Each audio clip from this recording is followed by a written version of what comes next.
Berjuang tidak sama dengan berusaha. Suatu hari, ada seorang bertanya kepada Tuhan Yesus, "Tuhan, sedikit sajakah orang yang diselamatkan?" Pertanyaan ini muncul setelah Tuhan Yesus berbicara mengenai kerajaan sorga. Jadi, pertanyaan ini berbicara sekitar apakah sedikit orang yang bisa masuk kerajaan sorga.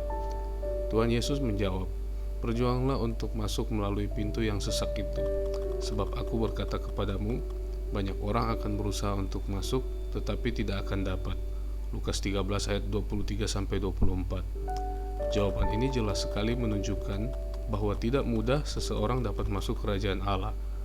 Walaupun Tuhan tidak menghendaki seorang pun binasa, tetapi Tuhan tidak membuat jalan masuk ke dalam kerajaan Allah itu mudah.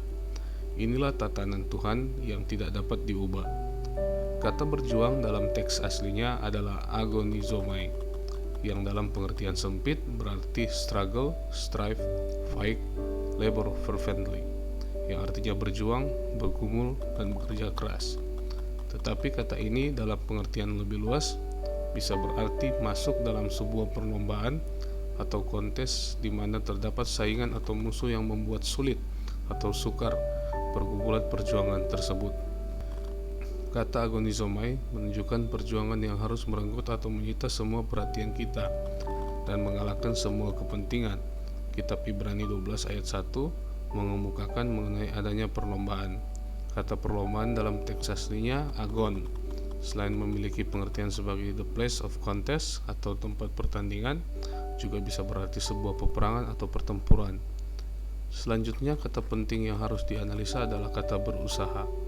Tuhan Yesus mengatakan bahwa banyak orang berusaha tetapi tidak akan dapat.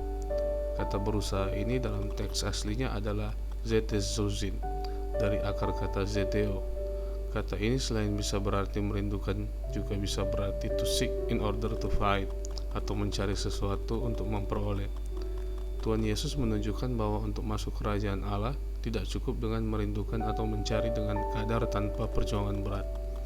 Kalau hanya merindukan dan mencari kerajaan tersebut ala kadarnya saja, maka tidak akan dapat memperolehnya atau tidak akan dapat masuk ke dalamnya. Tentu tidak ada orang yang merindukan neraka. Semua orang beragama yang baik juga berusaha untuk dapat menghindari neraka dengan mencari kerajaan Allah. Tetapi masalahnya, apakah kadar pencariannya sudah sampai pada level berjuang atau hanya berusaha?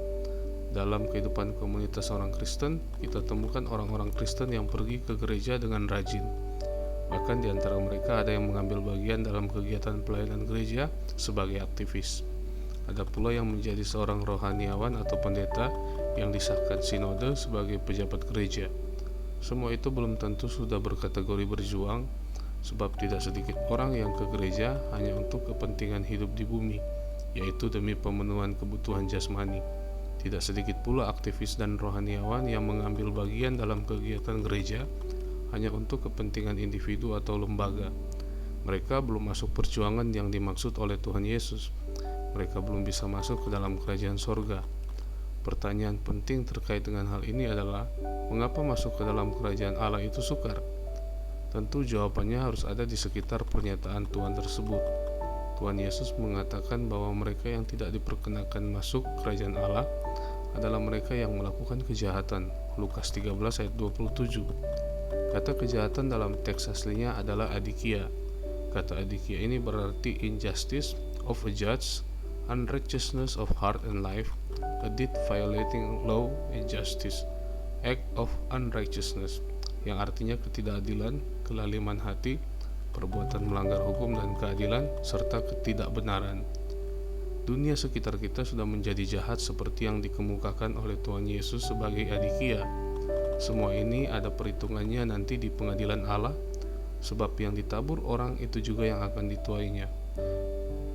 Bagi kita yang penting tidak ikut masuk dalam praktik hidup adikia yang mewabah dalam kehidupan hampir semua manusia di sekitar kita hari ini. Orang-orang yang ditolak oleh Tuhan Yesus juga termasuk orang-orang yang sudah makan minum semeja dengan Tuhan.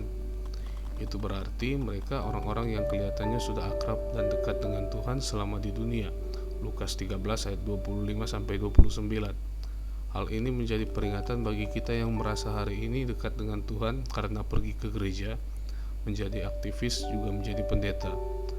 Pernyataan Tuhan aku tidak tahu dari mana kamu datang, dalam teks aslinya terdapat kata pothen, juga bisa menunjuk mengenai kondisi, bukan sekedar tempat. Jadi bukan hanya from where atau berasal dari tempat mana, tetapi juga from which, from what source, atau berasal dari apa atau sumbernya. Hal ini bertalian dengan kata adikia, kejahatan dalam hati. Ketika seseorang terlihat baik, belum tentu demikian di hadapan Tuhan, sebab Tuhan menyelidiki hati. Amin.